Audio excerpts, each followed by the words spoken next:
கடும் பனி காரணமாக கிருஷ்ணகிரி மாவட்டத்தில் 27,000 ஏக்கர் பரப்பளவில் பயிரிடப்பட்ட துவரை விளைச்சல் பாதிக்கப்பட்டுள்ளது. இதுகுறித்து நமது செய்தியாளர் ரமேஷ் வழங்கும் தகவல்களை கேட்கலாம்.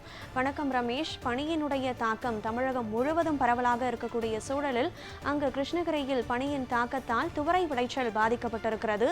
இதுகுறித்து விவசாயிகள் எத்தகைய கோரிக்கைகளை, எத்தகைய பாதிப்புகளை பற்றிய விவரங்களை முன்வைக்கிறார்கள்?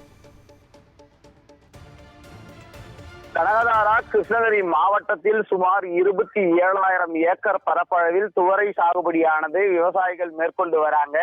கடந்த ஆண்டை விட இந்த ஆண்டு மேலும் 20% மேல் மானாவாரி பயிர் சாகுபடியினுடைய பரப்பு அதிகரித்துள்ளதாகவும் விவசாயிகள் தெரிவித்து வராங்க.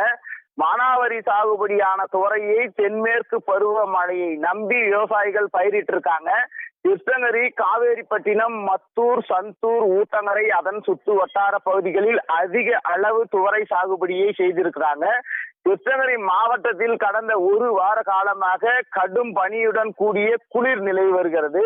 இதன் காரணமாக மானாவாரி நிலங்களில் பயிரிடப்பட்டுள்ள நல்ல முறையில் பூத்திருந்த துவரை பூக்கள் கடும் பனி காரணமாக 80% பூக்கள் கீழே உதிர்ந்து துவரை விளைச்சல் பெருமளவு பாதிக்கப்பட்டிருக்கிறது. ஒரு ஏக்கருக்கு 100 கிலோ முதல் 200 கிலோ வரை மட்டுமே மகசூல் கிடைக்கப்படுவதாக தெரிவிக்கிறாங்க. இதனால் இந்த ஆண்டு துவரை விவசாயத்தில் பெரும் தட்டுப்பாடு ஏற்படுவதோடு நஷ்டம் ஏற்பட வாய்ப்பு உள்ளதாக தெரிவிச்சு வராங்க. கனகதாரா, விவரங்களை வழங்கியமைக்கு நன்றி ரமேஷ்.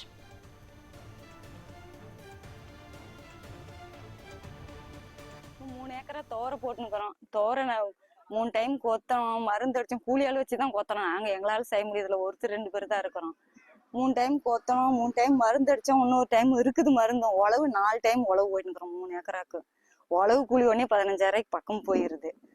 இப்போ பனி காரணமா பூ ஃபுல்லா கொட்டி போச்சு கீழே. இப்போ கருகிருச்சு, அப்படியே பூ கறி கீழே விழுந்துருச்சு. இப்போ காய் இல்லை, நஷ்டம் தான் எங்களுக்கு. பண்ணையத்துல நஷ்டம் தான் விவசாயத்துக்கு. வேற ஒரு லாபமும் இல்லை. இது வீட்டுக்கு 1-2 வந்தா சரி, அவ்வளவுதான். 3 ஏக்கராக்கு வீட்டுக்கு மட்டும் வந்தா சரியா போகுமா? இப்போ பண்ண தொழில் என்னத்துக்கு பண்றேன்னு தெரியல விவசாயம். வேற என்ன, போய் பனிக்கு தான் பூரா பூ கொட்டிடுச்சு. வேற என்ன போய் சொல்றது. இன்னும் ஒரு மருந்து வாங்கிட்டு வச்சுருக்கிறோம், ஆள் கிடைக்கல அடிக்கிறதுக்கு. மருந்து அடிக்கணும், திரும்பியும் அடிச்சு அந்த காயாச்சும் 1-2 பேருதாச்சும் நல்லா வரட்டும். ஏதோ இது பார்த்துட்டு மானியம் எதனா கொடுத்தாங்கன்னா செஞ்சு செலவுல பாதி கொடுத்தா கூட பரவாயில்லன்னு நினைக்கிறோம். ஒரு 3.25 ஏக்கராவுக்கு துவரை போட்டிருக்கிறேங்க. எங்கள் சுற்று வட்டாரத்தில் குறைஞ்சது இந்த ஏரியாவில் மட்டும் ஒரு 50 ஏக்கராவுக்கு போட்டுட்டு போகிறாங்க. இந்த போச்சமல்லி வட்டத்துலேருந்து ஊத்தங்கரையிலேருந்து எல்லாமே துவரை நிறைய பண்ணியிருக்கிறாங்க. எல்லாருமே இந்த நிலைமையில தான் இருக்கும். நம்மளதே இருக்கும்போது அவங்களுக்கும் அப்படி தான் இருக்கிறதுக்கு வாய்ப்பு இருக்குது. அதனால துவரையே இதாக ஒரு மாதிரி கண்டிஷனில் இருக்குது. இன்னும் இது விளைச்சல் கம்மியாக ஆக விலை கூடுறதுக்கு ரொம்ப வாய்ப்பு இருக்குது.